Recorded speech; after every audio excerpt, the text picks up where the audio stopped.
तो सभी भाइयों को राम राम। कैसे हैं आप सभी? आशा करता हूँ अच्छे होंगे। ये है मेरे होटल मैनेजमेंट सीरीज़ का डे 3। तो ये देख सकते हैं आप, सुबह ऑटो में सवार होकर निकल चुके हैं और ये बाबा जी की मूँछों पे ताव ना दिया, भाव ना दिया तो उसका फ़ायदा ही क्या।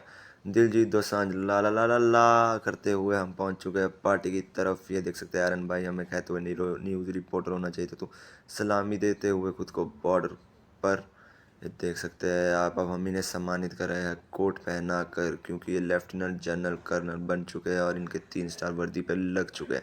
तो हम जा चुके हैं अब पार्टी की तरफ, अपने आप को निहारते हुए, बाल सेट करते हुए बंदे। और ये पार्टी का कुछ व्यू आपको दिखा रहे हैं। अर्जुन भाई यो करते हुए यो। और ये देख सकते हैं आप कुछ व्यू पार्टी का। पार्टी बड़ी सुहावनी थी, सुंदर थी, जहाँ पे आज हम मैरिज अटेंड करने गए थे। ये देख सकते हैं आप कुछ व्यू। आर्यन भाई अब दिखाते हैं हम आपको कुछ व्यू।